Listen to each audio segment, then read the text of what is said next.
previsionales. Se destacó por su defensa de las personas mayores, criticando todas las medidas consideradas perjudiciales, como por ejemplo, vamos a poner un ejemplo, el recorte de los saberes. Comenzó su carrera previsional en 1979, trabajando en distintos organismos como PAMI y la Organización Iberoamericana de Seguridad Social, OIS. En 1990 inició su carrera periodística en el Canal 13 y luego en otros medios como experta en seguridad social. Condujo su propio programa, Mirta Te Acompaña. Fue diputada nacional, donde presidió las comisiones de adultos mayores y previsión social. Hoy continúa luchando incansablemente por los derechos de las personas mayores. Linda, esto es algo que es bueno. Quiero 8 Martín Fierro. Exactamente. ¿Vos sabés que me sacaste la palabra de la boca?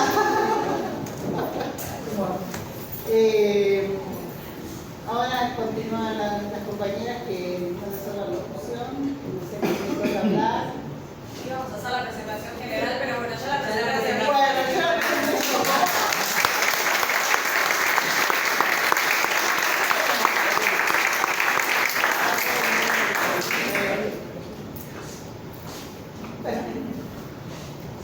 Pasá el micrófono. Sí,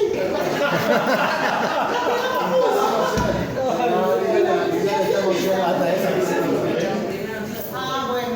Perdón, sí. Liliana está emocionada. Los nervios. Más allá de que Mirta Tundis tiene todos esos títulos que comentó Liliana, la verdad es que en mi caso particular yo estoy recibiendo a una de esas madres que yo tuve en el PAMI. Yo entré al PAMI muy joven, con 18 años. No, entré con 18 años, tengo 50, pero a mí me formaron mis compañeras olvídate, con un sentido muy maternal. Yo fui testigo, porque yo hacía un horario muy particular, de 14 a 21, y yo la he visto irse a Mirta del área de atención personal de la calle Piedra 174, 8:30, 9 de la noche, 9:30, se iban todos los empleados y ella se quedaba trabajando. Entonces, más allá de su trayectoria profesional, yo quiero resaltar la calidad de ella como persona, como trabajadora, como compañera, porque Mirta es una excelente compañera de PAMI. No hubo un compañero o compañera en esta institución que no haya sido asesorado en su momento por ella. Entonces, más allá de estar recibiendo una figura relevante políticamente, relevante en todo lo que sea adultos mayores, primero estamos recibiendo una compañera, yo la considero mi amiga. De hecho, nunca hablamos de política, nunca hablamos de nada. Siempre que nos cruzamos es hablar de familia.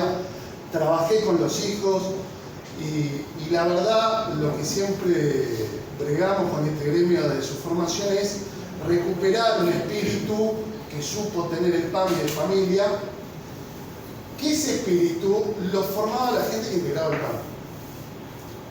Mirta siempre lo sostuvo. La camiseta, la frase de la camiseta del PAMI no es un eslogan marketinero.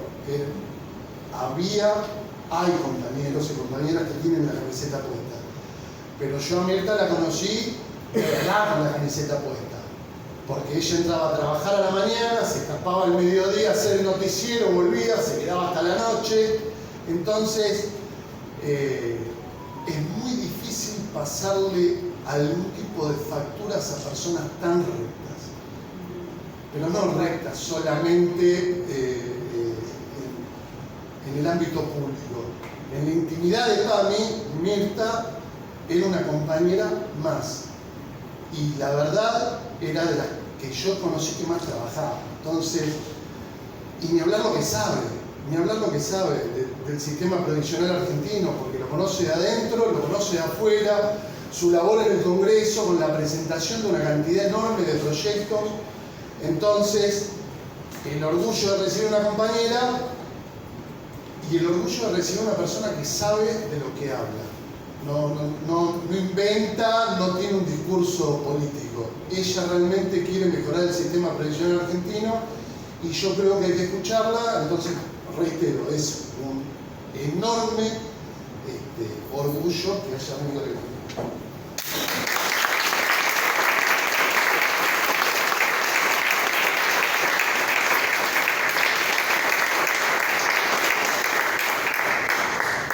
Bueno, muy buenas tardes a todos y a todas. Gracias por las palabras, la verdad que me emociona porque me hace sentir que sigo siendo parte de esta institución, sigo siendo parte de la gente, del PAMI, porque uno lo lleva en el corazón. Empecé en el 79 en la caja de jubilaciones, pero contratada por PAMI, en realidad. No es que entré en las cajas, una contratada, después quedé efectiva en el 86 en las cajas de jubilaciones, como otros quedaron efectivos acá en el PAMI, pero bueno, yo en ese momento que sabía quién tocar, quedé efectiva en las cajas. O sea que para mí la atención al público fue desde el año 79 hasta la fecha, jamás dejé de atender público. Y uno, para conocer las necesidades de la gente, es únicamente tratándolo, mirándolo a los ojos y escuchándolo. No queda otra. Uno aprende a través de escuchar al otro. También soy de las personas que cuando algo no sabe le dice, discúlpeme, no lo sé, lo averiguo y después le contesto. No me gusta hacerme la sabionda porque uno está asesorando a alguien y asesorarlo mal es perjudicarlo. Esto es lo importante, es saber hasta dónde uno tiene límites. En realidad estamos transitando momentos muy delicados a nivel previsional. Obviamente que todos saben, es voz populi de todo lo que viene sucediendo dentro de la administración pública, la cantidad de despidos, más de 56.000 personas. Ahora, dentro de lo que es la FIP, el 45% de personal jerárquico y el 31% de personal contratado, que en realidad no es tan así, porque cuando uno se va enterando de lo que sucede en los organismos, echan a cualquiera, no echan al último que entró o al que ven que no cumple, echan. El tema es echar por echar gente que a lo mejor se deslomó trabajando durante 4 o 5 años, por lo menos eso es lo que pasó en ANSES. Y hay una anécdota que me contaban de un muchachito que hacía 5 años que estaba trabajando, seguía contratado, la mujer había quedado embarazada, había tenido su bebé y su bebé tenía cáncer. Y fue despedido, o sea, se quedó sin plata, sin obra social, con un hijo enfermo. Esta situación en la que uno no entiende y es difícil de superar, ¿no? Por eso digo, no es que echan a determinado personal, al ñoqui, como dicen, al que no cumple, al que hace un día que entró, echan a cualquiera, el que venga, arrastra. Hoy se conoció la resolución de Sturzenegger, que son 10.000 empleados de la administración pública que los van a intimar para poder jubilarse. Le dan 30 días al funcionario de cada institución para realizar esas intimaciones. Es importante que desde cada lugar, acá muchas veces me han consultado, bueno, ¿cómo hago para seguir trabajando hasta los 70 años? Y el PAMI, obviamente, si bien es un ente autárquico, está manejado por el gobierno desde la época de Caballo. No hemos vuelto a tener directorio, a tener la autarquía. Y lamentablemente seguimos siendo dirigidos por el Estado, y lo cierto es que le aplican la resolución del Estado, ¿no? A los 65 años máximo, no a los 70 como dice la ley, que aquellos trabajadores en la actividad privada pueden optar a trabajar hasta los 70 años. Aquí lamentablemente ni aquí ni en ANSES ni en ningún organismo del Estado se les permite trabajar hasta los 70 años. Pero es importante que desde cada uno de sus lugares, ustedes como gremio, puedan asesorar a la gente, porque siempre hay mucha gente, que hoy veníamos hablando con Juan, hay mucha gente que quizás no tiene los años de aporte y te intiman, y vos por desesperación te vas, terminás en una PUAN o terminás en lo peor que pueda haber, ¿no? Porque a los 70 una edad avanzada, todos beneficios que no son derivados a pensión, ese es otro capítulo que ahora vamos a hablar.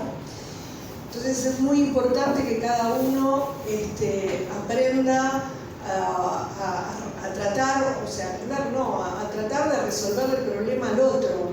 Ustedes saben que Claudio, mi hermano, está en Navidad Belgrano y asesora a mucha gente, y tratamos muchas veces, hemos salvado a mucha gente de PAMI, sacándole la cuenta, el cálculo y diciéndole cuándo estarían en condiciones de jubilarse para llegar a los 30 años, entre el exceso de edad, los aportes, y teniendo en cuenta mucho más ahora que el 23 de marzo de 2025 no hay más moratoria, la única moratoria es la 24476, que esa va a seguir por vida y que solamente se reconocen periodos hasta septiembre de 1993. Después el resto de los planes de pago vencen, al igual que la jubilación, o sea, el pago anticipado para las mujeres entre 50 y 59 años y los hombres hasta los 64 años, para poder comprar años anticipadamente y poder compensar lo que pueda faltar para llegar a los 30 años. Recuerden que por ahí, si hay una persona que ya tiene 70 años y le faltan años para aportarse, le van a decir, pero usted se puede jubilar por una edad avanzada. La edad avanzada es...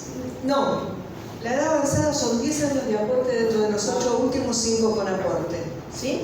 Por ahí si tiene 20 años, dice, usted se puede jubilar con una jubilación por edad avanzada, que es el 70% del haber, ¿sí? O el 66% del haber, que en realidad mayormente terminan en haberes mínimos, pero la problemática es que no deriva pensión. O sea, si está casado o casada, la pensión a la vejez, este tipo de pensión, de jubilación, no deriva. Entonces es importante que asesoremos a la gente, que presenten una nota al personal diciéndole, con un reconocimiento de servicio de ANSES y los años que tiene, y diciéndole hasta qué fecha tiene que seguir trabajando, teniendo en cuenta la edad, cada 2 años de exceso de edad es uno de aporte, o sea, el exceso de edad, los aportes que tiene y la fecha en que estaría en condiciones, va a ser la fecha que sí lo pueden jubilar, pero esto únicamente si presentan una nota con un reconocimiento de servicio. Y hay mucha gente del PAMI, muchos empleados, que desconocen esa situación. Entonces, como gremio sería bueno que empiecen a asesorar a la gente en esta embestida que va a tener el gobierno de querer jubilar a más de 10.000 empleados. ¿Por qué digo que estamos transitando momentos difíciles? Porque la verdad es que el sistema previsional está en decadencia total.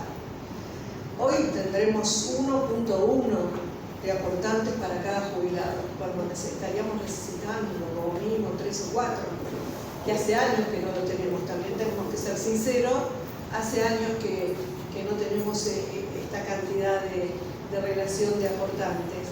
¿Con qué se suple para poder pagar a los jubilados? Con los impuestos.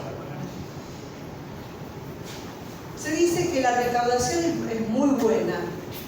Convengamos que la recaudación es buena, no porque es buena la recaudación, sino porque hemos tenido muchísima inflación. Entonces aumentan todas las cosas y obviamente que no es recaudación genuina en cantidad, porque hay más compra, hay más trabajo, se produce más. No, nada que ver, es porque tenemos mayor inflación. Y eso, la verdad, que nos sigue perjudicando a la hora de tener que pagar las jubilaciones. Tenemos otro agravante que es el Fondo de Garantía de Sustentabilidad. ¿Ustedes saben para qué se está usando el Fondo de Garantía de Sustentabilidad?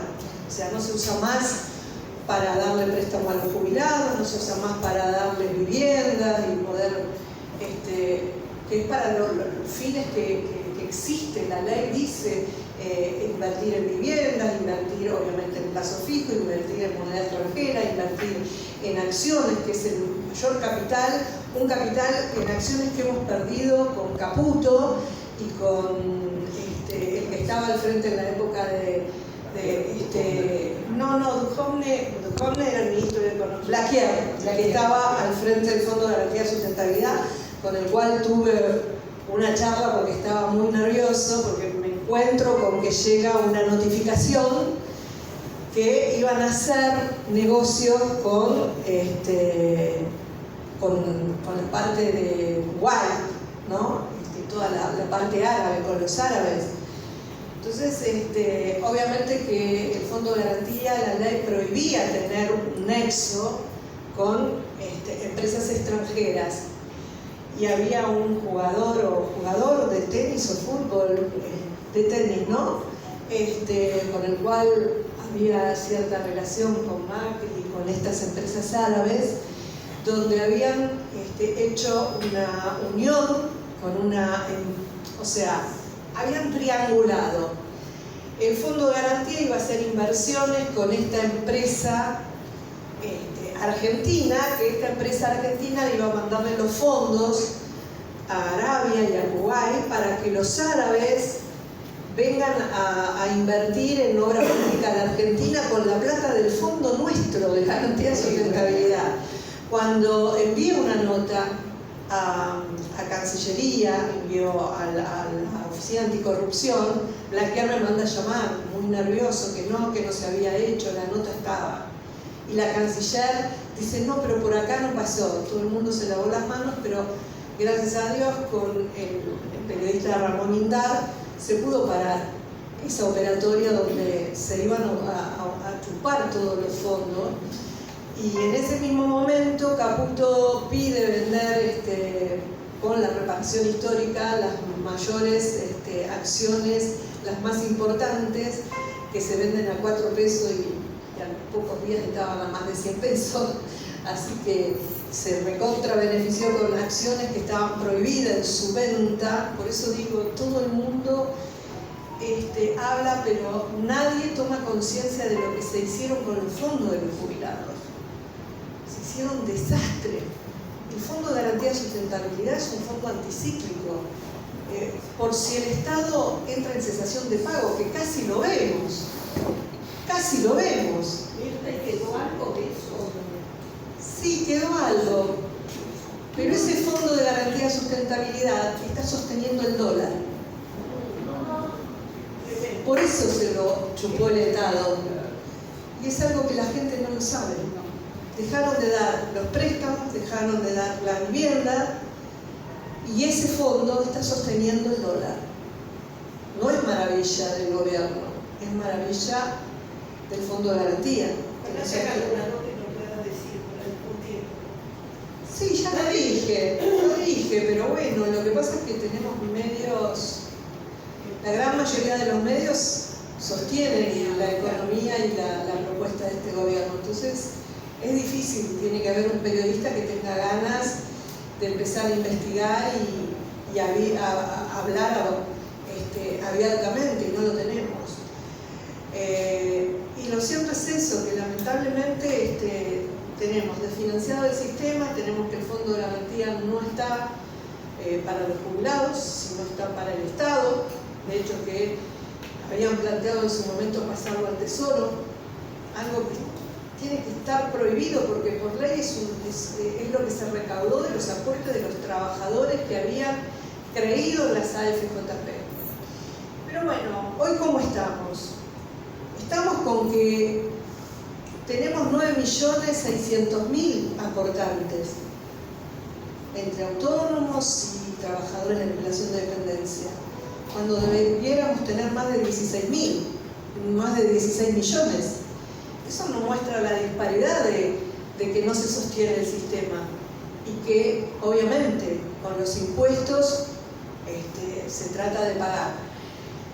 Yo entiendo que los 3,5 millones de jubilados con moratoria que entraron al sistema, obviamente que es una carga mayor, hay que pagarles en lugar de 3 millones que teníamos de jubilados, a 7 millones de jubilados. Pero no podemos nivelar hacia abajo, tenemos que nivelar siempre hacia arriba. Porque yo me enojo mucho cuando me hacen esas notas que dicen, bueno, pero esto desfinanció el sistema. Sí, pero había muchos jubilados, mucha gente que se jubiló, que tenían 15, 20 años de aporte, 25 años de aporte. El promedio de aporte en la moratoria es de 11 años. O sea, entre el que tenía 2 años, el que tenía 15, el que tenía 20 o 25. No es que todo el mundo sacó moratoria con los 30 años, ¿sí? De hecho, es que los que se están jubilando este año, ya no hay muchas jubilaciones de moratoria. ¿Por qué? Porque una mujer que cumple 60 años ahora, si no tiene aporte después, 7 u 8 años de aporte después de 2008, es imposible que se pueda jubilar. Puede poner a los hijos, tiene 3, 4 hijos, 5 hijos, pero le van a estar faltando años. Entonces, es casi imposible, salvo que, bueno, de alguna manera esté excedida en edad y pueda compensar, pero generalmente son las mujeres que cumplen 60 años que quieren tener la moratoria y no les está dando el cálculo. Por eso es que en realidad se tiene con que esta moratoria este año se hubiesen podido jubilar nada más que 400.000 personas, no mucho más. Entonces decimos que tenemos 9.600.000 aportantes, ¿sí? Que cada vez va más en decadencia. Según un informe que hace unos días me mandaron del CEPAL, las grandes empresas con más de 500 empleados son las que más se están despidiendo. El sector con mayor despido es la construcción. Es la construcción, casi 100.000 empleados de la construcción se quedaron sin trabajo. 100.000 empleados que no aportan al sistema. Son 262.000 trabajadores que han quedado en la calle hasta julio. Contemos todos los que fueron quedando ahora. La cantidad de cajas de sueldo que se han cerrado desde final del año pasado hasta julio y hasta la fecha mucho más de 300.000. Entonces tenemos que buscar la manera, obviamente que eso lo hacen los gobiernos, de qué manera se modifica esto, se logra una modificación, se logra recaudar con el desarrollo de un país, con la producción de un país. Y sin embargo abrimos la importación, donde tenemos limones de afuera, batatas de Brasil, papas de Brasil, cebolla de Brasil. Es terrible lo que nos está pasando. Y quizás a un menor precio. Entonces, lo que no tenemos, yo siempre recuerdo las frases del Vasco de Mendiguren. Nosotros tenemos que tener valor agregado. No podemos estar vendiéndole la soja a China, a Japón o a quien fuere. Tenemos que vender el aceite, el fideo de soja, todo lo que se deriva de la soja, porque eso es valor agregado y son puestos de trabajo. Pero ningún gobierno lo entiende. Y menos. Porque en realidad, ¿qué es lo que dijo? No mejoramos a los jubilados. El 30% del ajuste, casi un 35% a la fecha, se hizo en enero de este año a los jubilados. ¿Sí? Eso fue cierto, fue de cuajo. Hoy tenemos jubilados que el mes que viene con el 3,5% va a cobrar 252.000 más los bonos 322.000 pesos. Claro, dicen, ganan más de $200. Sí, está bien, ganan más de $200. Pero necesitan entre 800 y $900, porque la canasta real de un jubilado, sin que esté calculado el alquiler, pero la canasta real de un jubilado, en realidad son entre 800 y $900, medicamentos, alimentos, servicios, impuestos, artículos de higiene, colectivo, transporte, ¿sí? Ni hablar cerquita. Por eso, ni hablar y se alquila. Porque para ir al médico, no todos tienen el médico en la otra cuadra. Para ir a hacer laboratorio en la otra cuadra. Y no todos pueden transportarse. Porque no pueden deambular solo, entonces tienen que tomar remis. Y como tienen que tomar un remis o un Uber o lo que fuere, dejan de ir a los médicos. ¿Saben la cantidad de jubilados que han dejado de ir a los médicos? Porque no pueden pagar un remis, porque no pueden subirse a un colectivo y porque después no pueden comprar los medicamentos. Porque dentro de todo PAMI sigue teniendo, aunque sea una listita más acotada, con medicamentos gratuitos o medicamentos con distintos descuentos, pero la gran mayoría ahora está con el 40%. ¿Por qué? Porque han liberado los medicamentos. El ANMAT que dijo, bueno, el omeprazol se libera y es terrible, liberar el omeprazol, un medicamento que decimos es protector gástrico, la gente lo toma, no se puede tomar de por vida. Y no lo digo yo, te lo dicen los mismos especialistas, los farmacéuticos y demás. Liberar la venta de un omeprazol es arruinarle la salud a una persona mayor, y la persona mayor, como toma tanta medicación, lo primero que va y quiere omeprazol. Y le trae problemas de los huesos, le trae problemas de otros órganos. Liberaron la prescripción de ibuprofeno, del paracetamol y demás. Y está bien, el PAMI lo sigue dando con el 40%, pero el jubilado que está con otra obra social, no, lo tiene que pagar tal cual se vende. Por eso están proliferando ahora las farmacias. Hoy he escuchado una nota donde promocionaban a Doctor Ahorro, que eran los genéricos y que lo venden mucho más barato. Ese es un dato, ¿sí? Sí. La disparidad de precio, Claro. la misma droga entre un medicamento y otro. Claro, entonces están promocionando. Y uno cuando pasa por una farmacia del Doctor Ahorro empieza a ver más gente. Porque dice, voy a comprar con descuento. Le pasó el otro día a mi hermana, que fue a comprarle los medicamentos a mi mamá, que hasta ahora no pagaba prácticamente, y ahora pagó 89.000 pesos el medicamento. Entonces le dijo el farmacéutico, mira, llévate este medicamento, que es lo mismo que que tiene prescripto, que es genérico, pero te sale más barato que con el descuento. Pero bueno, tenés que tener un farmacéutico amigo para que te pueda asesorar y decir qué comprar y qué no comprar, ¿sí? Y no siempre se tiene la paciencia. Pero bueno, esa es una cuestión que dentro de todo, por lo que podemos ver, más allá de todo lo que esté sucediendo, hay cuestiones que dentro del PAMI se siguen cumpliendo, se siguen atendiendo. Hay otras obras sociales que están destruidas, donde el jubilado eligió, optó por la obra social de origen y tienen también diagnósticos a más de un año y turnos a 5 o 6 meses. Y en el caso de uno, ¿no?, que por ahí tiene una prepaga, yo la vez pasada tenía que hacer una ecografía de mano por mi tendinitis, la había pedido en julio y me daban para octubre sobre la ecografía. En octubre te enyesa. Claro. Y digo, y era una prepaga.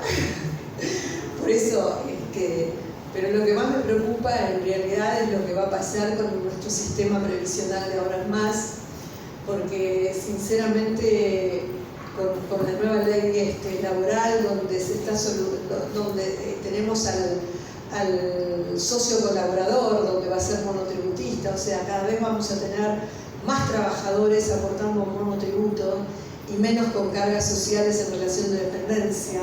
Entonces, cada vez vamos a tener lo que alguna vez el Fondo Monetario Internacional pidió, que era que todos tengan un haber básico, ¿no?, y que cada uno se vaya a hacer la jubilación, y hacia eso vamos, hacia ese camino, a un sistema. Los seguros de retiro. Los seguros de retiro, que yo que decía cuando estaba en la Cámara, podríamos proponer que vuelvan las cajas complementarias que existieron hace muchísimos años y que desaparecieron por culpa de las Pasa que vos le AFJP. querías sacar el negocio a los grupos financieros. Y sí, obviamente, porque los grupos financieros destruyeron las jubilaciones. Hoy seguimos teniendo retiros por invalidez y pensiones derivadas con rentas puras vitalicias, porque nunca me hicieron caso, ni Massa me hizo caso, ni Laspina me hizo caso, ni Raberta me hizo caso, nadie me hizo caso durante todos esos años que pedían saquemos la ley, que les den, le aseguren el haber mínimo al jubilado, al retiro por invalidez o a la jubilación, a la pensión, porque bueno, la ley de AFJP decía que si el hombre era nacido después del 63 o la mujer después del 68, solamente iba a cobrar lo que capitalizaba. Y a mí me han tocado un montón de casos donde tenían 6, 7, 8 años aportados en el Estado. Y era injusto que le den un retiro. ¿Y qué pasaba? Como te indemnizaban con una compañía de seguro, te daban una indemnización ante un fallecimiento o una invalidez, eso iba a la cuenta capital y te daban el retiro. Y hoy tenemos gente que están cobrando 6.000, 10.000, 20.000 pesos. ¿Por qué? Porque sí, Massa hizo con Raberta el anuncio en noviembre o en octubre y no sacaron la ley, no sacaron la resolución, no se puso en marcha. Entonces fue una venta, quizás estoy enojada, sí, estoy enojada porque es un proyecto que lo planteé en el 2013 cuando ingresé a la Cámara y lo seguí, lo perseguí, seguí y seguí hasta el último día, ¿no? Hasta el 2021 que me fui. Y sin embargo, nunca hubo quórum, ni con la gente de Macri, ni con ninguno de los gobiernos. ¿Por qué? Porque eran poquitas personas, eran 20.000, ahora creo que serán 19 o 18.000, muchos fueron muriendo en el camino. Y la verdad que a mí me dolía, porque a mí me importa uno como 100 millones, porque esa persona es la que lo está viviendo, es la que lo está sufriendo. Y bueno, seguimos teniendo esas deudas dentro del sistema previsional, seguimos teniendo la deuda de las sentencias judiciales. Ustedes saben que las sentencias judiciales a partir de septiembre de este año, por decisión del gobierno, se están pagando la modificación del haber sin el retroactivo y las notificadas en el 2024. Entonces decimos, ¿qué pasa con las notificadas con anterioridad? A mí me llegan todos los días casos. Hace 3 años que está en ANSES, hace 4 años que está en ANSES, tengo 89 años, no me pagaron. Y no están pagando la de 2024, porque quieren sacar. Y el presupuesto nacional, que todavía no pude verificar el monto, estoy segura que debe ser inferior al del año pasado, porque recuerden que el año pasado no hubo este presupuesto ni el anterior y se fueron siguiendo con el mismo presupuesto. Está bien que Economía tiene la potestad de poder ampliar, de darle partidas, pero hoy sabemos que no hay plata, no dan partidas presupuestarias. Entonces tenemos al jubilado que con el correr de los meses la inflación va a ser inferior, pero no porque estén llevando adelante un buen plan económico, sino porque no hay ventas, hay recesión. Cuando uno va a los supermercados y los ve vacíos, o cuando va y ve que compran 2 o 3 cositas, ya son muy pocos los que llevan el chango lleno. Eso es recesión. Cuando uno ve que compran segundas, terceras y ahora hasta cuartas marcas, porque están haciendo, sí, claro, el gobierno dice, bueno, pero ¿vieron cómo ahora hacen promociones las primeras marcas? Y sí, pero no están metiendo. Coca-Cola saca promociones, es cierto, pero porque no está vendiendo y de alguna manera tiene que vender. Pero bueno, tienen otras marcas que van sacando con otro tipo de bebida. Obviamente que el que quiere Coca-Cola va a querer Coca-Cola, ¿sí? Pero bueno, lo único que le queda es promocionar. El pan lactal que traemos también de Brasil, siendo que nuestro país tiene trigo. Yo no puedo entender,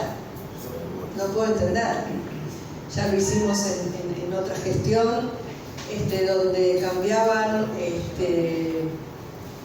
limones por chancho. ¿Se acuerdan cuando le queríamos vender limones a Estados Unidos? Porque obviamente en el norte argentino tenemos una gran producción de limones, pero nos obligaron a comprar cerdos, como si nosotros no tuviésemos cerdo. Bueno, eso nos está pasando a los argentinos. Y en tanto y en cuanto no tengamos un gobierno que piense en un país, en Argentina, en cómo producir, en cómo invertir, en cómo agregar, o sea, tener valor agregado a todo lo que nosotros producimos, nos vamos a quedar como estamos ahora, sin trabajo.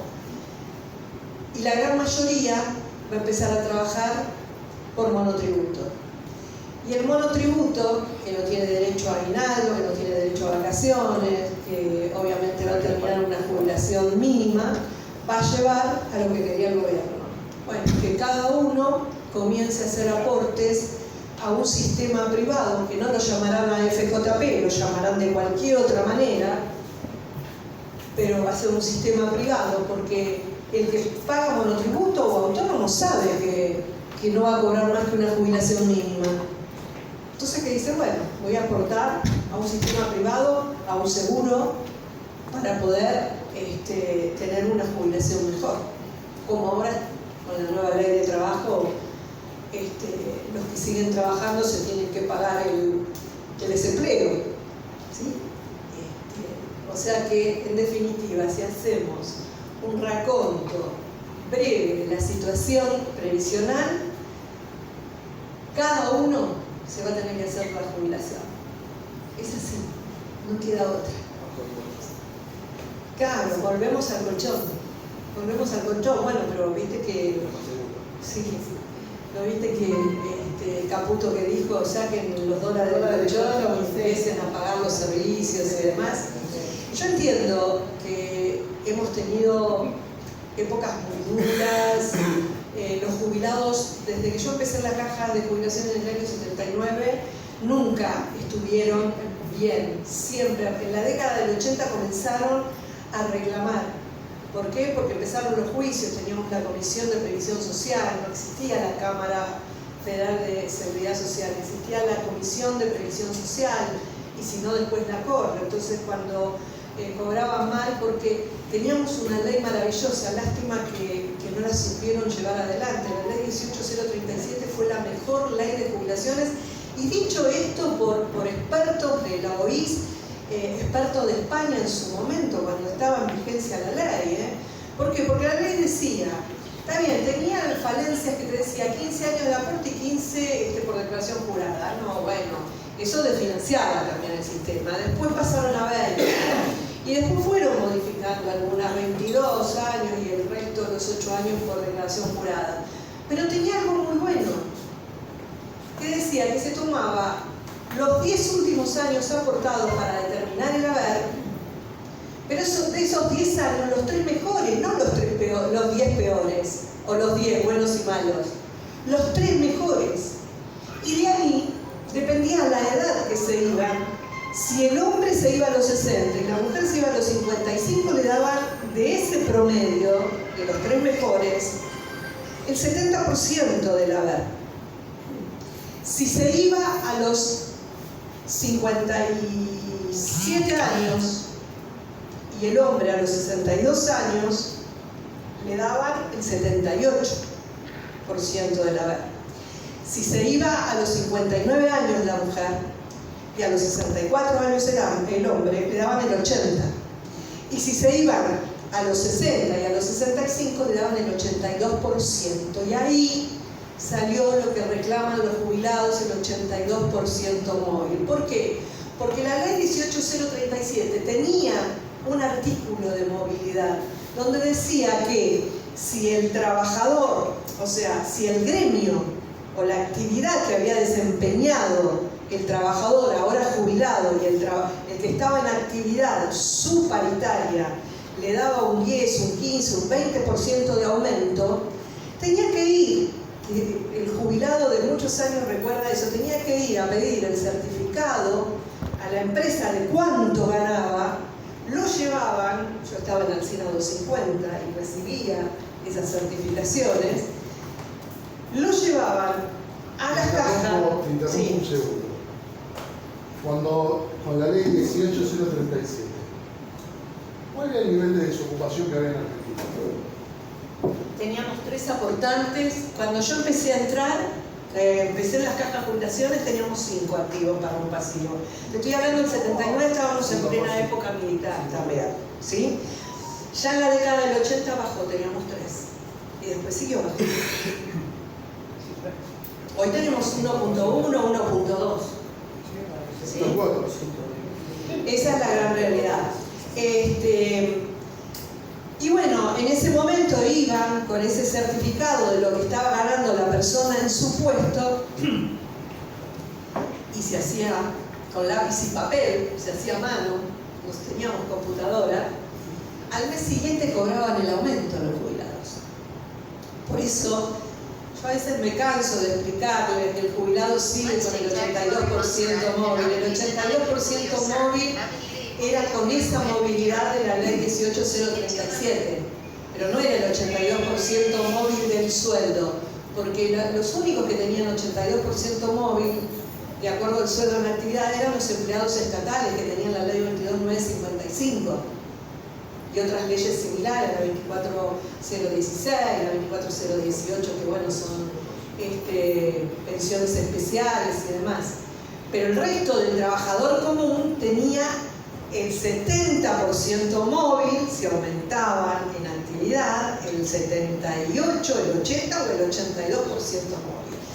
Esa era la movilidad y esa era la gran ley que lamentablemente en la gestión de Menem, y a quien yo quise mucho, que fue el doctor Santiago Estrada, pero en eso siempre le dije, me defraudó, apoyó la creación de las AFJP, ¿sí? Y tuvimos el sistema de Kepal, de Chile. Chile tiene serios problemas con el tema jubilatorio.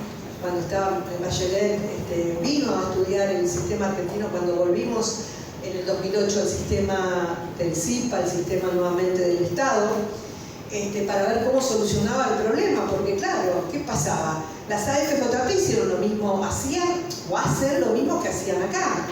Creo que ahora, el otro día leí que en Chile, ahora las que no tienen el nombre de AFJP, pero son las AFJP, estarían por dejar de cobrar comisiones cuando no tienen trabajo. Algo que acá no se hizo, que después lo proponían cuando iban a eliminar las AFJP, venían los de las superintendencias de AFJP a verme, a decir, a proponerme, aseguramos un haber mínimo. ¿Por qué no lo aseguraron cuando salió la ley? No les vamos a cobrar comisión si no trabajan. Recuerden que las AFJP, si una persona se quedaba sin trabajo, del capital que tenía, seguían descontando las comisiones. Yo peleaba mucho con los empleados del canal, los chicos jóvenes, los camarógrafos, que hoy se acuerdan, son hombres como Hernán, que era tan chiquitito y ahora es todo un hombre. Bueno, también me pasaba con los camarógrafos del canal, que eran muy jovencitos. ¿Se viste? Tengo 200.000 pesos. No, Sachi, son 200.000 cuotas parte, no es el capital. No, son 200.000 pesos. Venía el otro, ves que tengo 195.000 pesos y así, 300.000 pesos. Sí, son cuotas parte. Cuando volvimos al sistema de reparto y les llegó el detalle con 90.000 pesos y no los 200.000, me venían a ver, le digo, escuchame, Marito, yo te dije que eran cuota parte.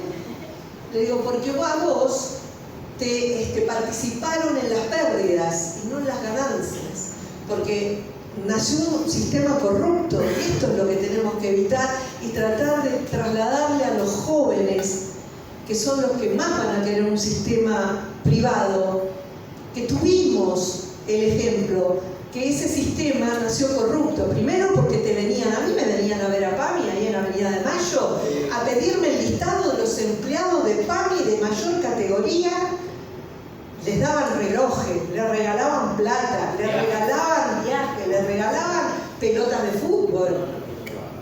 La corrupción de MetLife. Venían a ver. Por suerte, los medios de PAMI por suerte estaban afuera. No, seguro. ¿Y Futura de quién era? ¿Futura de quién era? ¿De quién era? Lo dije irónicamente. Futura. Y estaban los gastronómicos, estaban un montón de gremios. Sí. Entonces, vieron el negocio. Miren, el único que estuvo en contra de los gremios fue Apox, con Fabrel. Fue el único que estuvo en contra y no formó parte de ninguna de FJP.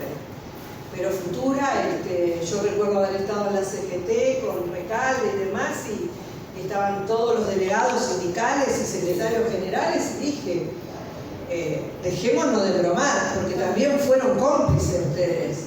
Porque acá todos queremos a los jubilados, pero a la hora de hacer plata, no los miramos más, a la hora de hacer plata. Perdónenme la sinceridad, pero que cada uno sepa en qué lugar está, si de aquel lado o de este lado. No, y por eso salió el veto, como vos decís. Y bueno, el veto a la movilidad, Claro. ahora vamos a hablar de eso. Por eso digo, la creación de las AFJP llegó a un desastre, porque hoy por hoy jubilados que cobran rentas vitalicias pero tienen componente de Estado cobran, yo si los estoy aburriendo díganme, y o cobran las movilidades por el componente del Estado pero no por las rentas vitalicias. Y tenemos a esa gente que quizás tiene un poder adquisitivo importante que le hace juicio al Estado para que le paguen la movilidad de la renta vitalicia. O sea que siempre el Estado está. Entonces dejémonos de jorobar y quedémonos en el Estado, que crean, la creación de cajas complementarias, reguladas, controladas, ¿sí? La creación, yo decía, con el Fondo de Garantía de Sustentabilidad, se lo había dicho a Massa, se lo había dicho un montón, la creación de un banco previsional, que ese banco funcione como cualquier otro banco y que incremente ese capital para los jubilados, no para los negocios de los dueños de las entidades bancarias. Que el sistema previsional sea el dueño del banco, pero bueno, no. Obviamente que no son los negocios que pueden llegar a gustar, entonces son las cosas que no se hacen.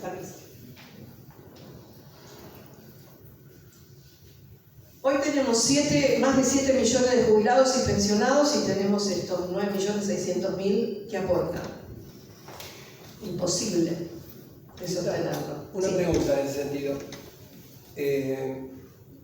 Yo pensaba en relación a esta fórmula de cuántos activos y cuántos pasivos, no sé cómo sería una comparación con un país desarrollado europeo, con un sistema de seguridad social estatal, sí. ¿Cómo es la ecuación entre activos y pasivos? Porque, digamos, hasta qué punto, por la destrucción del empleo y demás, en países como España, Francia, ¿cuál es la ecuación activos-pasivos y cómo lo sustenta? Porque, digamos, la eliminación de trabajo es un fenómeno también mundial, ¿no? Sí. ¿Cómo sería eso? La eliminación de trabajo es un fenómeno. Nosotros nos podemos comparar con España, porque tenemos un sistema muy similar al de España. El resto son similares, Italia, Francia, también tienen, pero con el que más nos parecemos con España. El tema en España es que los fondos, más allá que hay desempleo, los fondos de la seguridad social no se tocan. Primero que se proyectan a 30 años.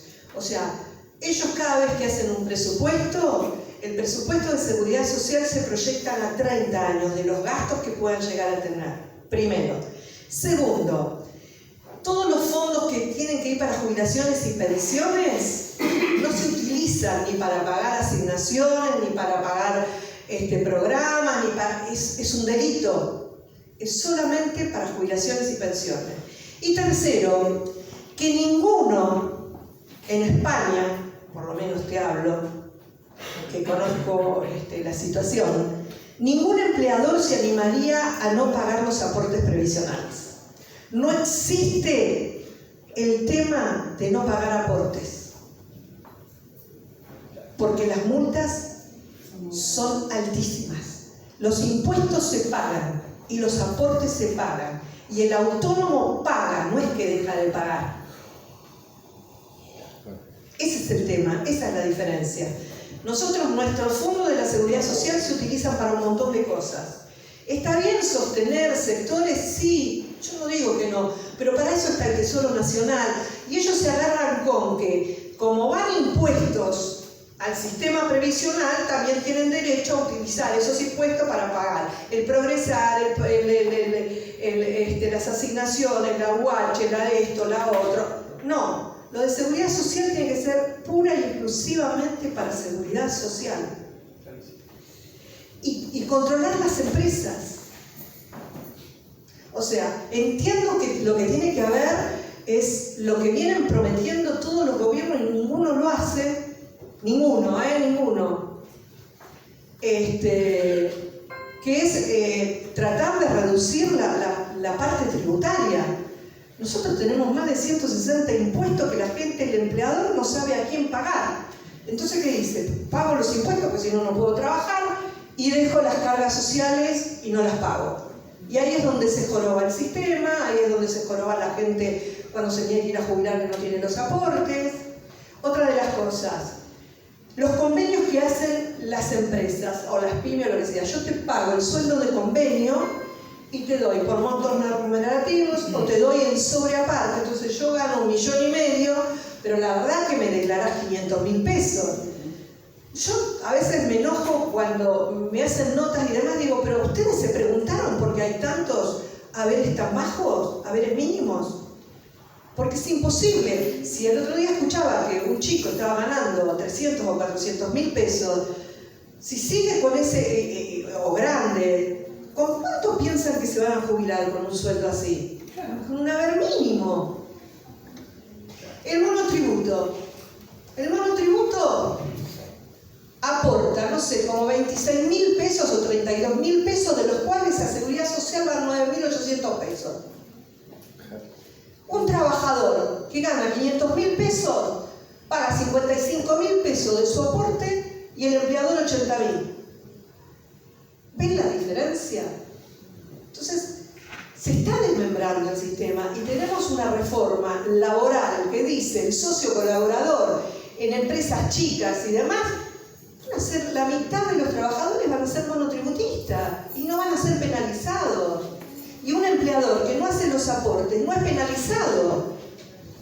Ahora sí, si alguien no paga los impuestos o no paga los servicios, los demás los penalizan, les cortan los servicios, pero las grandes empresas, no, está bien, siga trabajando, no importa, algún día si quiere lo paga, pero perjudicamos al jubilado. Yo les pido que me hagan preguntas, porque es más productivo por ahí hacer Yo una quería pregunta. agregar algo a lo que dijo el compañero.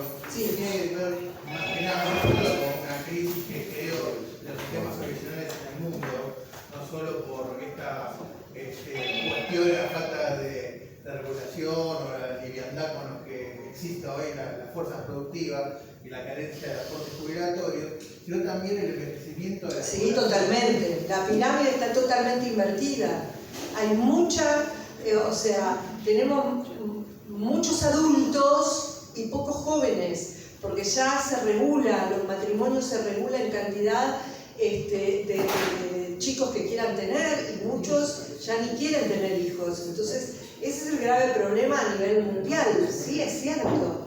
Es cierto, nadie puede desconocer la modificación que existe en el mundo con el aumento de las edades. De hecho, fíjense, en Europa el promedio de edad es 80 años, Canadá 82, Argentina 76. Eso demuestra la calidad de vida que estamos teniendo, ¿no? Los argentinos. Pero de todos modos, un promedio, antes hablar de una persona cuando yo era chica de 60 años, era un viejo. Como ahora decir a uno de 100 años es viejo. Tampoco es viejo. Pero quiero decir, cuando uno era chiquito y veía a una persona de 50 o 60 años, ¡ay, qué viejo que sos! ¿Cómo? Conlleva a repensarlo el tema previsional. Obviamente que hay que repensarlo, pero por eso, con esta situación, lo que están planteando el gobierno es desregularizar el sistema y llevarlo a que cada uno se haga los aportes dentro de un sistema privado. El problema de nuestro país es la falta de seriedad, el hecho de tratar de tener cierta certeza que ese lugar donde vos le vas a poner el dinero no te va a defraudar. Porque fíjense que las AFJP habían armado una causa, que después no sé en qué quedó, donde habían armado mesa de dinero. Por ley se suponía que no debían quebrar, inquebrantables. Es que en realidad estaba previsto en la ley que si una FJP quebraba, tenía que ser absorbida por otra. Pero el problema es que cuando quebraban tu capital. Porque si vos habías aportado, si vos habías depositado 100.000 pesos y esta FJP quebró, como muchas que quebraron, tu capital era el que trasladaba a esa FJP, quizás eran 15.000 pesos. ¿Me entendés? Entonces, a eso voy, que vamos a una desregulación del sistema previsional hacia sistemas de capitalización, hacia sistemas privados. El tema es qué sistema vamos a tener. Sí, disculpame. Una consideración, ¿no? Porque estamos permanentemente contando la historia, tendiendo a verla como una historia argentina, una historia de un sistema homogéneo. Pero no nos olvidemos que en todos esos procesos de destrucción de empleo argentino, la rentabilidad de los sectores empresarios siguió aumentando sistemáticamente en todas las crisis. De todas las crisis salieron recaudando más, y especialmente el sector financiero y el sector bancario siguió incrementando su tasa de ganancia. Entonces, por ahí el problema es que cuando hablamos de salario, cuando hablamos de... Siempre tenemos estadísticas para los trabajadores y nunca tenemos estadísticas para la generación de la riqueza, que ni siquiera notar, porque es con un permanente mecanismo de fuga de capitales. Si vemos la evolución de la rentabilidad de las principales empresas asociadas a la Bolsa Cereal de Rosario, lo que vemos es un aumento de la rentabilidad permanente y una fuga permanente de capitales. Dificultades extremas que tienen los trabajadores y que tenemos todos los que trabajamos en este país, pero somos un gremio de la Seguridad Social, somos un gremio del PAMI, y tenemos una responsabilidad, muy alta responsabilidad. Vos tocaste un tema muy sensible, muy oculto, muy encriptado, que es el tema del Fondo de Garantía de Sustentabilidad, que digamos que no se entiende muchas veces, que no se sabe qué pasa, que el periodismo no lo toma, pero que surge con la estatización del sistema, ¿no? A partir del 2008, y que se trata de garantizar por ley que no se toque. Después se opina si se usó bien o mal, si se financiaron programas y demás. Lo que digo es, evidentemente que hay acá un modelo político y un modelo de acción política, porque digamos, el Fondo de Garantía tenía un cierto nivel en diciembre de 2015, Sí. tenía un cierto volumen, se empezó a liquidar, después se amesetó. Tenía 75.000, 77.000 millones de dólares. Sí. Y sabíamos cuando venía este gobierno que era una de las grandes joyas de la abuela por la que venía. El tema es cómo es que, habiendo una ley, licuaron ese fondo para garantizar la estabilidad del dólar. ¿Cómo lo hicieron? Porque no tenemos una justicia justa.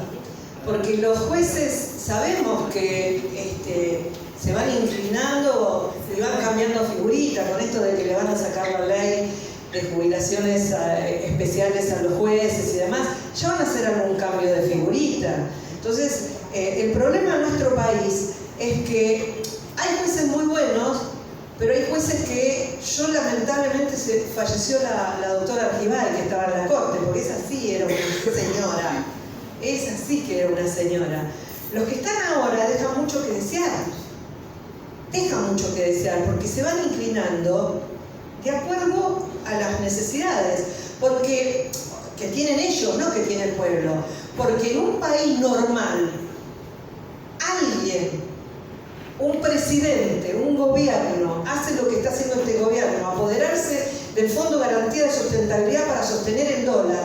Porque yo no veo mal que con el Fondo de Garantía se haga haga un programa Procrear Viviendas, porque le estás dando vivienda y están pagando esa vivienda. Yo no estoy en contra que le den un préstamo al jubilado al 29% que sale la tasa, porque en un banco privado te dan al 150%, porque vos no estás, son fondos del jubilado, ¿me entendés? Yo no estoy en desacuerdo con eso, todo por el contrario.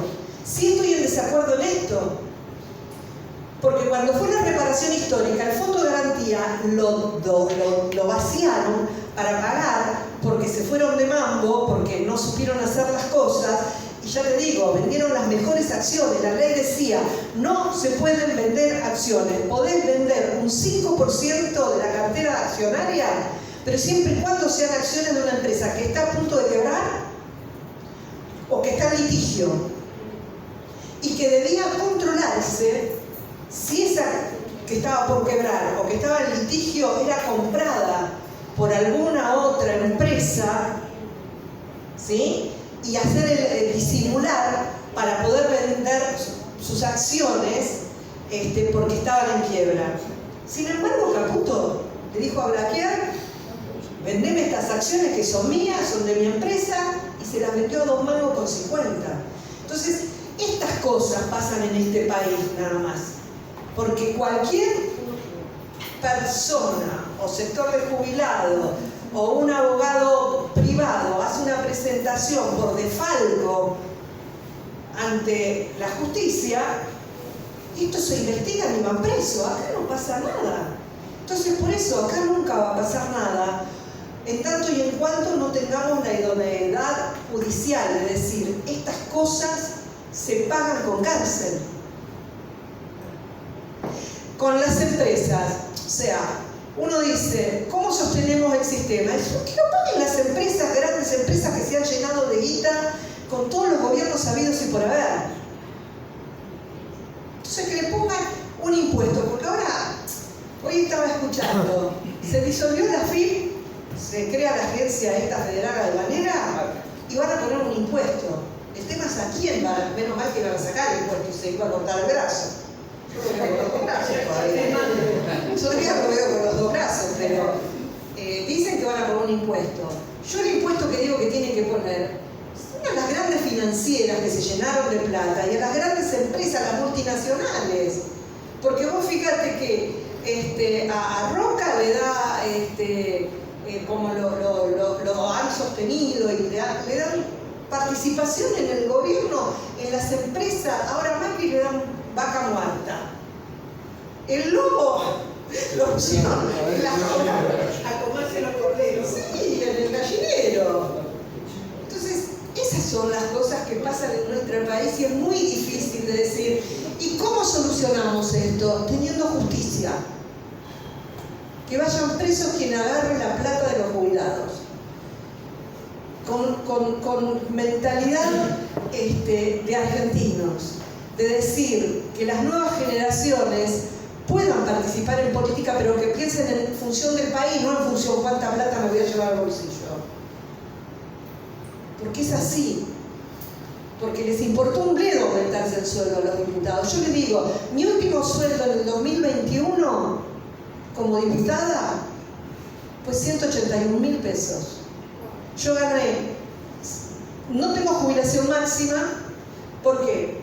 Porque si yo me hubiese quedado en el canal y en PAMI, a pesar de que había pedido la reducción horaria por lo que me había hecho González Gaviola, con la reducción del sueldo, con el sueldo del canal y con el sueldo del PAMI, yo me iba a una jubilación máxima. Y yo perdí. ¿Por qué? Porque Massa, como vino la pandemia y demás, dijo a los diputados no se le aumenta el sueldo. Está bien. Los viáticos, ya Monzó los había aumentado, se armó un escándalo y yo renuncié al aumento. El Frente Renovador renunció. Después me entero que todos los diputados pidieron que se los devuelva. Yo terminé sin pedir que me devuelvan los viáticos. Así que, y en el 2018 me jubilo para no seguir perdiendo en el haber jubilatorio. Y no cobré la jubilación hasta el 2021. En el 2022 ya prácticamente. O sea, pedí la suspensión de mi jubilación, cosa que me correspondía, porque yo cobraba dieta, hasta no terminar con mi actividad política. Bueno, yo soy de ese pensamiento, de mi hijo se enoja porque soy así.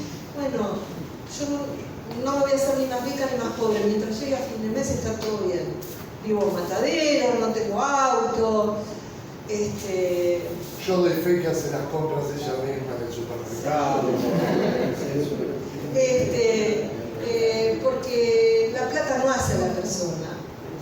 Y acá los grandes empresarios sí se creen que son personas y que nosotros no somos nada. Entonces lo que hay que trabajar es en esas cosas, pero el tema es lograr llegar a tener una justicia donde uno pueda hacer como privado una presentación porque no se pagan los impuestos, porque están haciendo desfalco con el sistema previsional, que un trabajador pueda denunciar a un empleador porque no le está haciendo los aportes y no que al día siguiente lo echen, porque hoy un trabajador no denuncia porque al día siguiente lo echan. Ese es el grave problema. Y esto tiene que ver con lo que pasa en España. En España a ningún empleador se le va a ocurrir no hacer aporte. Y por lo que gana se paga. Y el autónomo cumple rigurosamente. Esa es la gran realidad. Y con el tema de la movilidad jubilatoria, no crean que la ley de movilidad jubilatoria era muy importante, porque en realidad seguía con la misma temática. Vos decís la que se vetó hace poquito. La que se vetó, porque ella me preguntó. Sí, sí. La que se vetó, en realidad, ¿qué decía? Dar aumentos por inflación. Tenía unos agregados, que era lo que no le gustaba al presidente. ¿Cuál era el agregado? Que no podía ser el haber mínimo, que eso estaba bien, inferior a una canasta, a 1,5 canasta básica de alimentaria, unos 370.000 pesos. Entonces era una forma de incorporar el bono y que los aumentos sean sobre los 370.000 pesos y no sobre los 244 que es ahora, ¿sí? Y que si la canasta aumentaba y recibían aumento por inflación y quedaba por debajo de la canasta, siempre tenía que ser el monto de la canasta y media, ¿sí? ¿Cuál era el otro agregado? Que al final del año, al año siguiente, tenían que comparar cuánto habían recibido los trabajadores en actividad de aumento y cuánto había recibido el jubilado. Si existía una diferencia, supongamos, recibieron un 80% los trabajadores y un 60% los jubilados, el 20% de diferencia, darle el 50%, o sea, el 10% adicional en el mes de marzo. ¿Sí? Y se metía con las sentencias también.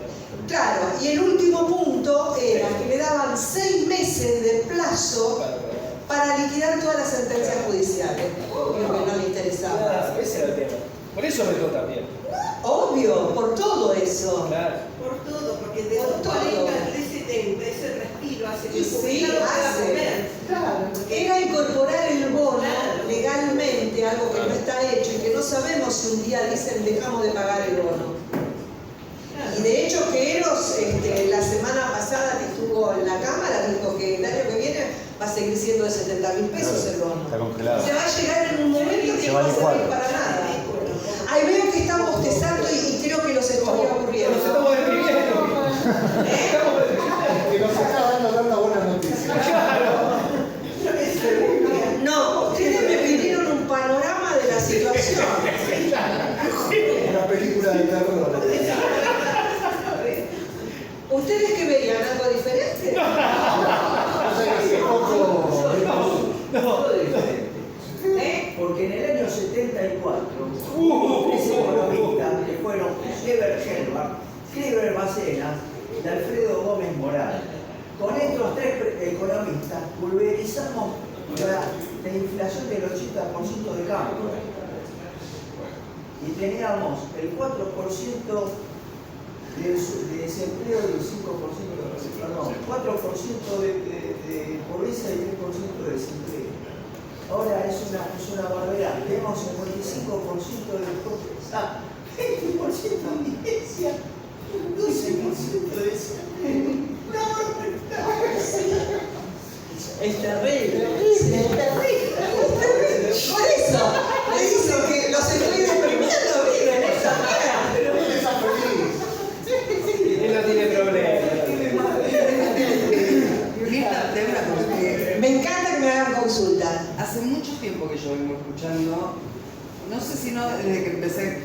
en la facultad respecto de todos los juicios por ajustes jubilatorios, por los malos cálculos o porque, bueno, hay tantas leyes que vos sola te acordás de todas las leyes previsionales que les sucedieron unas a otras. Pero, ¿qué cantidad de dinero calculás que tendrían que desembolsar si tuvieran que ponerse al día hoy con todas las sentencias firmes? No sé, como 1.000 millones. También. Vos pensás que hay 300.000. Te lo pregunto porque creo que es un número tan extraordinario que creo que ese punto dentro de la ley estuvo a propósito puesto para que se vende. O sea, me parece que hay otra mirada. No, pero de todos modos estamos hablando de todos los juicios. Tenés 300.000 juicios que están en la justicia. Escuchando o sea, de gente que se muere sin ver un peso. Claro. Vos tenés, no sé si en ANSES debe haber 90.000 juicios, pero tenés entre los de ANSES y los que están en la justicia más de 300.000 juicios. O sea, cuando están en la justicia vos no pagás hasta que no tengas sentencia firme. Lo que pasa es que hasta ahora vos venías con un cronograma de 40.000 sentencias que venían pagando, ¿sí? Y este año creo que 16.000 sentencias pagaron. O sea, casi nada. Muy poquitas sentencias. Obviamente que con esta modificación que dicen, entra este expediente, te lo trabajo, te lo liquido, está bárbaro, te lo liquida con el haber porque no pagan retroactivo. Pero bueno, seguramente va a haber una ejecución dentro de Pero se va a llenar la justicia de los herederos, pobrecitos los herederos de los pobres jubilados. En realidad, el objetivo, o sea, no era, el objetivo era, como dijo Mirta, todo el paquete, porque el objetivo sigue siendo bajar la inflación planchando el consumo. Entonces, si vos le devolvías el poder adquisitivo a un contingente tan grande como los jubilados, te vuelve a levantar la inflación. Los tipos vuelven a comer las 4 comidas, se vuelven a comprar los medicamentos, se compran los.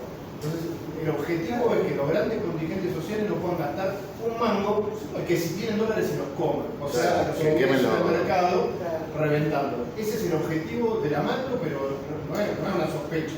Lo dicen permanentemente. No, lo dijo en campaña, que cada uno se arregle con lo que tiene. Claro. Esa frase la dijo. Yo la tengo siempre muy clavada, si hay algo que tengo es mucha memoria en esas cosas. Y se está viendo que cada uno se arregla. Pero también no seamos ingenuos. Hay mucha gente que está a favor de esta situación, ¿eh? Hay mucha gente que está contento cada vez que dice que van a echar empleados del Estado. Gente pobre también está muy contenta. Son las que más están contentas. ¿Saben por qué? Porque como ellos no lo tienen, dice ahora ustedes también van a vivir lo mismo. Nivelamos hacia abajo, nunca hacia arriba. Cuando los pobres, con todos los programas económicos que han habido, fíjense que la asignación universal por hijo se aumentó mucho más que la jubilación de los jubilados. Entonces, lo que pasa es que hay un despropósito. Esta gente no quiere al viejo, detesta a la gente grande. Simondino dijo, ¿para qué quieren los préstamos si se van a morir? Ella que es jovencita, no sé. Lo dijo adelante Mirta, que tiene casi 100. Entonces, o el presidente que diga estos viejos meados, o sea, ya te da una pauta de lo que en realidad, claro, no hay interés en el adulto mayor. Y cuando los economistas te dicen, es un gasto y no una inversión, porque tal cual decía recién, no sé el nombre, José, si le darían plata, comen. Si le dan plata a los jubilados, lo vuelcan a la economía diaria. Porque van y compran, se van de viaje. ¿Cómo ven ahora los centros de jubilados? Yo escucho, mi prima que viaja por una empresa de micro, hay como 5 o 6 centros de jubilados para poder llenar un micro. Antes lo llenaba un solo centro de jubilados. Ahora va el que realmente puede, no todos como era antes. No hay más viajes gratis. Yo no sé, Scioli, ¿no le dio vergüenza ir a la Cámara de Diputados a hablar de turismo? le quitó el derecho a la gente a poder ir a los lugares que ahora van a privatizar Chapadmalal y seguramente el Barce también. Entonces, realmente le están quitando. Yo digo, los jubilados han estado siempre mal, pero han tenido momentos en que han podido disfrutar de algunas cosas, tener subsidios en los servicios, en los impuestos, la posibilidad de tener los alimentos controlados. Este gobierno, cuando controló, creo que medicamentos, fue que dijo yo no voy a controlar y tuvo que... ¿Por qué lo bajaron? O sea que evidentemente hay que controlar algo. No podemos dejar al libre albedrío en un país donde sabemos que sálvese el que pueda y siempre el de arriba dice yo quiero más, quiero más, quiero más, quiero más. Eso que dijo el presidente. Tenemos que hacer más ricos a los empresarios para que le den a los de abajo. Estamos viendo que no. Todos los días hay despidos. Cuando liberó el precio de las prepagas, después lo tuvo que bajar. Claro. Ahí fue. Bueno, pero ahora fíjate cómo las liberó. Sí, ahora se liberó de vuelta. Pero fíjate ahora lo que hizo. Les va a permitir a que la gente, el trabajador elija y también va a perjudicar las obras sociales sindicales o a las otras obras sociales. Las va a hacer desaparecer. Dada la situación, ¿vos qué dirías que se puede hacer? Vamos a decir sindicato, además que está importante. Votar bien. Ya que estamos en el sindicato, yo quiero hacer autobombo porque nosotros creo que somos el único sindicato de PAMI que tiene un asesoramiento gratuito jurídico respecto a las personas jubilables del gremio. O sea, nosotros tenemos una abogada previsionalista que cualquiera de nuestros afiliados que se está por jubilar lo asesora, le saca los números, le saca el turno, le acompaña el turno, o sea, todo gratis por el mero hecho de ser afiliado al gremio. También. Igual está Claudio, mi hermano, que nos ayuda. No, está bien, pero desconocía que tu hermano trabajaba en PAMI y hacía ese trabajo. Siempre me pareció que era necesario. Mi hermano se desafilió cuando me atacaron. Está volviendo. Y ahora digo que si me trataban bien, porque sí me lo quería. A ellos más que Bueno, igual felicidades. Gracias que volviste dentro de esa etapa fallida en el castelar. Que también fue durísimo, pero para nosotros también. Porque nosotros nunca nos enteramos eso. Por ejemplo, joven que salíamos en ese momento a hacer esas manifestaciones y lo que te tocó a vos fue durísimo para todos nosotros también. Así que yo te agradezco que hayas venido acá hoy y que estés acá en los No, yo les agradezco a ustedes que me estén prestando atención. Hay mucha gente que yo quiero. Y a mí no me gusta estar enemistado. Yo soy una persona, o sea, cuando me enojo y te cierro las puertas para siempre. Y Claudio sabe. Pero cuando era más joven era muy rencorosa. Pero la vida me demostró que el rencor te lleva a estar mal, angustiada y no avanzar. Lo que sí hago desde hace muchísimos años, que me hace daño, pero un daño irreparable, a esa persona no existe, ni para bien ni para mal. O sea, no le voy a hacer daño. Yo tenía una compañera en las cajas de jubilaciones, que ahora me hablo, me chateo, que me hizo mucho daño en la época de Iese, la época de los radicales, allá por el 86. Muchísimo daño me hizo. Me hacía llorar. Y me acuerdo que, bueno, cuando se van los radicales, que asume Menem y demás, yo me fui despavorida, me fui a trabajar con Santiago Estrada porque me piden ir a trabajar con él. Y el que había ido a las cajas de jubilaciones me llama para preguntarme por qué me había ido y le dije que no me sentía cómoda, estaba mal, quería que vuelva, no volví. Y me pregunta, ¿qué tal es fulana de tal? Le le digo, como trabajadora excelente, la verdad, no tiene desperdicio. Como trabajadora excelente, y como persona no opino. Como persona dejaba mucho que desear. Pero yo no voy a hablar mal de alguien, es pésima trabajadora, no, es excelente trabajadora. Después que cada uno maneje lo personal. Y yo soy así, o sea, volver acá también me reconforta. Claudio me ha apoyado muchísimo. Fernando también me ha llamado. Aquí la niña, hay que decir, la amiga de Claudio, porque Liliana es la amiga de Claudio. Yo soy la amiga del hermano. Y Arrancito es mi bebé, era mi nene. Bueno, Silvana ha mantenido muchas veces charla, bueno, con vos Claudio también.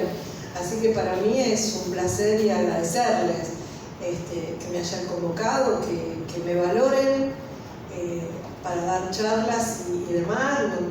O sea, no sé si realmente los dejo satisfechos o insatisfechos porque son pálidas, pero si me pidieron un pantallazo de la situación, es esta. Acá lo único que queda es que haya un cambio importante en el país, que aprendamos a votar, que como gremio ustedes traten de trasladarle a los empleados más jóvenes del PAMI lo que pasó con las AFJP y lo que están viviendo 19.000 personas que no llegan a poder comer, que viven, si tienen plata le hacen juicio al Estado para que le asegure por lo menos el haber mínimo, pero si no tienen plata, cobran esa plata, 20.000, 30.000 pesos, no sé si llega. Que el Estado siempre está, más allá de todas las cosas, que hay que mejorar, sí hay que mejorar. Que hay que auditar. El problema de este país es que dejó al libre albedrío las auditorías. ¿Cuántas veces lo hablamos, Ivana, con vos, dentro del PAMI, con los prestadores y demás? O sea, el PAMI paga, y paga bien. El tema es que si vos no auditas que cumplan con lo que tienen que cumplir, y hacen lo que se les da la gana. Yo he visto las clínicas en Matanza, que la INDAR que cerró, ¿qué pasaba? Usaba la plata del PAMI para atender a los afiliados de otras obras sociales por mala administración. Entonces, si uno no audita, después el afiliado dice, fui a la clínica y no me atendieron, fui a la clínica y esto, yo no tengo médico. ¿Por qué? Porque esa clínica seguramente está utilizando la plata que le paga el PAMI para atender otras obras sociales que no le pagan o el desfalco que hacen administrativamente. Entonces, si uno audita, este país lo que le falta es auditar. Es lo único que puedo coincidir con este presidente es auditar, pero no las auditorías que él quiere hacer, ¿no? Buscando lo malo, que no es todo malo. Hay cosas muy buenas y que lamentablemente no las quiero ver. No sé si me quieren hacer preguntas o algo que le quede en el tintero que yo no haya dicho, porque por ahí me voy por las ramas porque me gusta el sistema y me voy. Sí, hay algo. Dentro de todo este cambio que se viene, dentro del sistema previsional, hay un cambio que se está hablando muy poco y que ya en otros gobiernos se había planteado. Eliminar las pensiones. No van a poder eliminar las otorgadas, pero sí las próximas. Cualquier tipo de pensión o la, digamos... Si tenés jubilación, no vas a poder heredar la pensión de tu marido. Las que ya se cobran, sí, pero a futuras no. Las que ya se cobran sería un delito, porque son derechos adquiridos. O sea, claro, llegó con ese plan. Porque creo que en Córdoba ya se hace. En Córdoba creo que ya se está haciendo eso. Entonces viene con esa metodología. Además él había estado en las AFJP también, así que viene con toda esa mentalidad. Y llamativamente Giordano, Eros es el que está ahora, Giordano, el otro día salió a criticar todo lo que se está haciendo el gobierno. Digo, ¿cómo? Fue parte del gobierno, como la esposa votó en contra, lo sacaron de ANSES y ahora sale a decir, este es el problema que tenemos. Mientras somos parte está todo bien. Cuando nos sacan de esa parte empezamos a decir todo lo que está mal. Quizás lo que tenemos que madurar es como nación, ¿no? Aprender a que está bien, sos el presidente, pero tenés un equipo de gente que trabaja con vos, aprender a escuchar lo que está bien y lo que está mal. Y lo que estamos viendo es que cada uno se está haciendo su negocio. Cada uno que asume, cualquiera que sea, no voy a defender a nadie.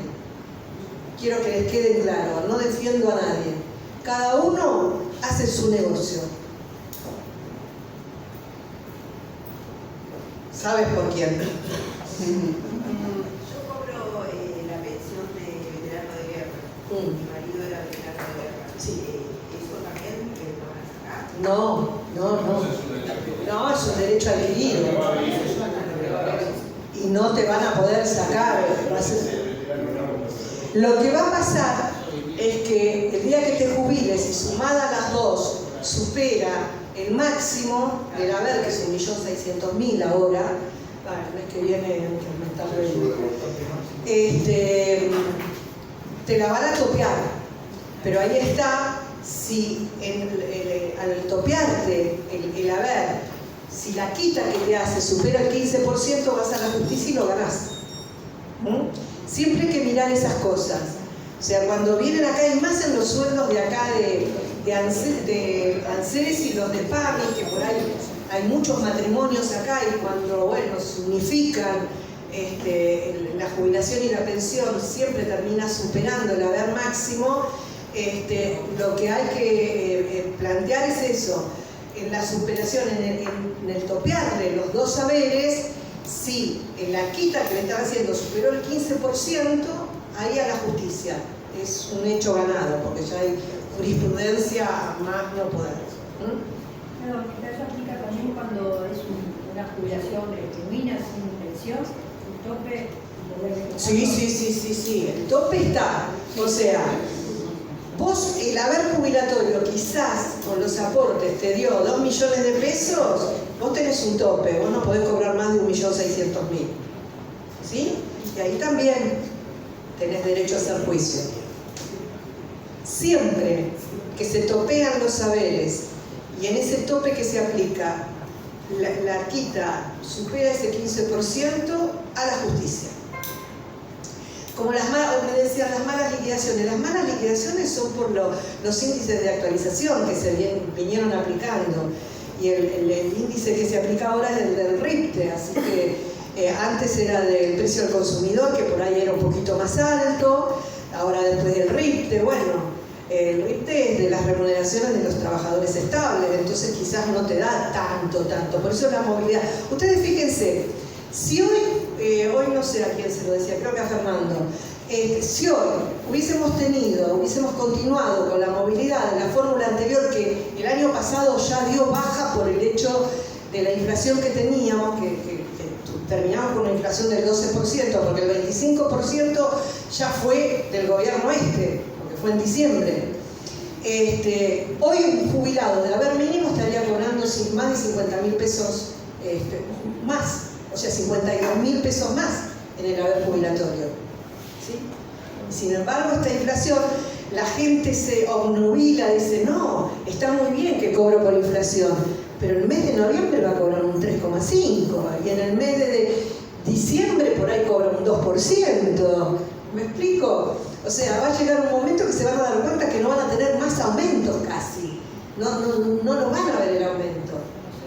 Y esos son los momentos que aprovechan para meter los sistemas de colección privada. Sí. Porque aprovecharon que la ley de convertibilidad era descarnado, los gremios colaborando, colaborando activamente y apretando para que la filial nacional FJP, esto no hay que olvidarlo. Y la llave que tuvo el gobierno es que primero sacó la FJP y después sacó la famosa Ley de Solidaridad Previsional. Con la Ley de Solidaridad Previsional estableció que solo iba a pagar jubilaciones por lo que recaudaba. Por lo tanto, te estaba diciendo, si vos te quedás en el Estado, algún día no te pago más.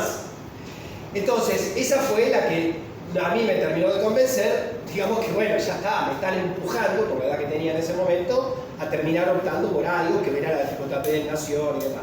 Pero lo que digo es, ahí hubo un modelo político largo y muy pocos actores sociales, políticos y sindicales resistieron la privatización del sistema previsional. Muy pocos, en soledad, resistieron esa ofensiva que duró desde el 94 hasta el 2008. De todos modos, quiero decirte que la ley de solidaridad previsional sigue vigente. Sigue vigente. Se anularon algunos de los artículos, pero precisamente ese artículo, que no sé si es el tercero, establece tal cual lo dijiste, que el Estado va a pagar de acuerdo a los recursos que tenga. Quiere decir que si un día dicen, aplico la ley de solidaridad previsional y te pago, reparto, chao, es ley. No se anuló, lamentablemente. Por eso digo, todos los gobiernos criticaron determinadas leyes, pero no las eliminaron, porque les son funcionales.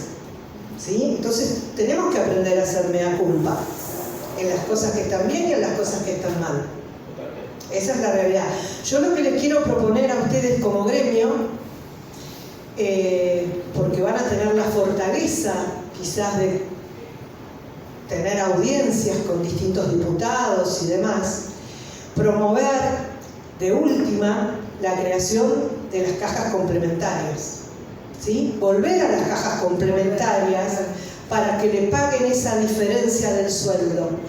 ¿Sí? Controladas, buscar una regulación, controladas por el Estado, por una auditoría, por un ente. ¿Sí? Pero trabajen sobre eso, porque si no van a terminar otra vez, que en realidad las cajas complementarias las manejaban los mismos gremios prácticamente. ¿Sí? Pero con idoneidad, chicos. Lo único que les pido es que con idoneidad. Si ustedes no trabajan hacia ese lugar, volvemos a la financiera, volvemos a las entidades bancarias. La gente grande ya sabe lo que es, pero los chicos no. Y vamos a volver a tener ese librito que tuvimos del Ministerio de Trabajo en su momento, ahora es Secretaría, en ningún país del mundo tenemos una Secretaría del Ministerio de Trabajo. En Argentina tenemos como Secretaría. Ese es el valor que le dan a los trabajadores. Recuerdan que estaba Figueroa, creo, al frente de... Caro Figueroa estaba al frente del ministerio y sacaron la revistita donde el chico le decía al otro chico, mirá, mi abuelo, no, yo me voy a ir a una FJP porque mirá el Estado le estaba diciendo a la gente vaya a hacer una FJP. Es como que Barley le diga anda a comprarte a Rausi porque es más rica que la de Barley. Eso es un atropello terrible. Entonces yo lo único que les pido a ustedes como gremio, que empiecen a fortalecerse, porque no sabemos lo que va a pasar el año que viene, hacia qué rumbo va a ir este gobierno respecto del sistema previsional, con tanta desocupación, porque por más que dicen vayan a buscarlo en el mercado laboral privado, si están echando gente en el mercado laboral privado, ¿dónde van a ir a buscar? Emprendimiento, van a hacer comida y vender en las calles, el monotributo promovido, el monotributo social. Seguimos desfinanciando el sistema. Y fíjense ustedes que el monotributo ni siquiera paga un porcentaje para PAMI, sí autónomo, monotributo no. Y sin embargo se jubilan y tienen PAMI. ¿Saben cuánto tendría que ganar un monotributista? Por ley, cuando sale la ley en el 93, 94 de Caballo, de la creación del monotributo, tendría que cobrar una PBU, creo que son 142.000 pesos. Pero como la ley dice que nadie puede ganar menos que un haber mínimo, entonces no digamos que por culpa de la moratoria, desfinanciamos el sistema por un montón de cosas. Se creó un sistema simplificado porque lo único que le interesaba a Caballo era recaudar ganancias. Y no le importaba el sistema previsional. Y no le importa tampoco PAMI, porque tampoco aportan a PAMI. Entonces, yo lo que les digo es que empiecen a trabajar sobre la creación de cajas complementarias. O ganan ustedes o ganan los empresarios. Y creo que ustedes van a representar más a los trabajadores que los propios empresarios. Mientras haya trabajadores. ¿Cómo? Mientras haya trabajadores. Porque si se sigue precarizando las condiciones laborales. Y sí. Pero hay que los gremios se tienen que hacer fuertes, porque uno ve, yo no estoy viendo, a mí me dolió mucho, o sea, por ahí dicen, ¿y vos por qué no fuiste a la marcha de los jubilados?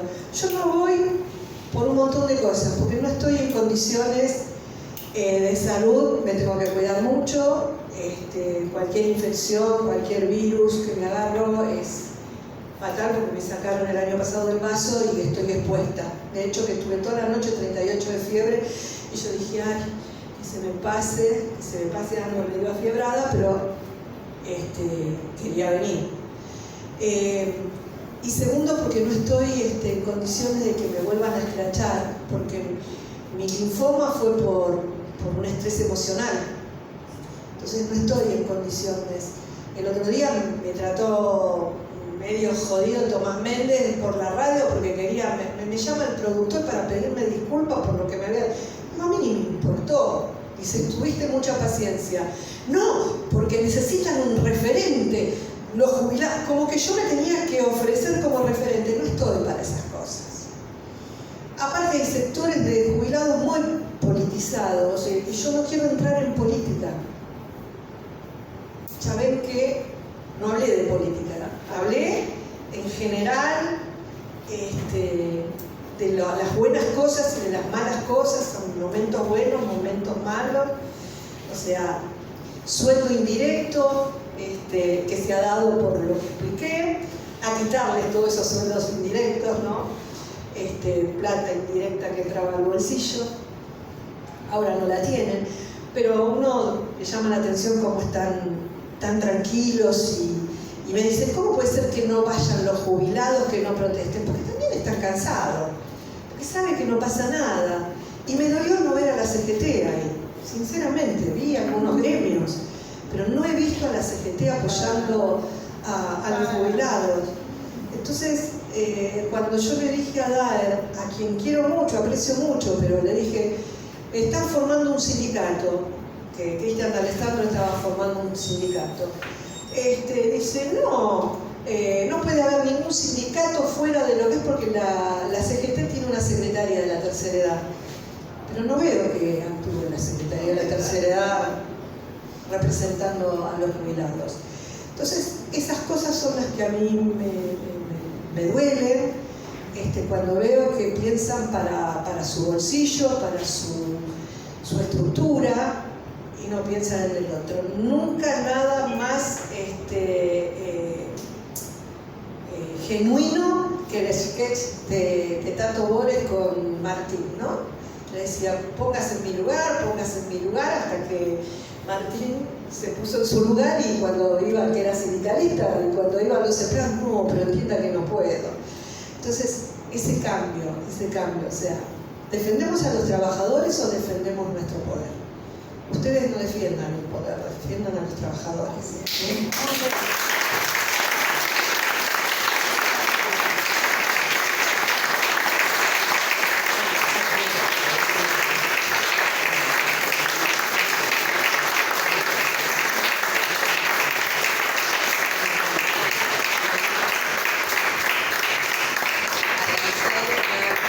Nuevamente la presencia de la compañera Mirta Tundis en esta casa, en nuestro gremio. No es menor, y siempre lo digo, que en esta etapa que nos toca atravesar se ha dado por primera vez en estos pocos años de nuestro sindicato la Secretaría de Personas Mayores, que encabeza la compañera Liliana Heredia, gran militante, gran conductora.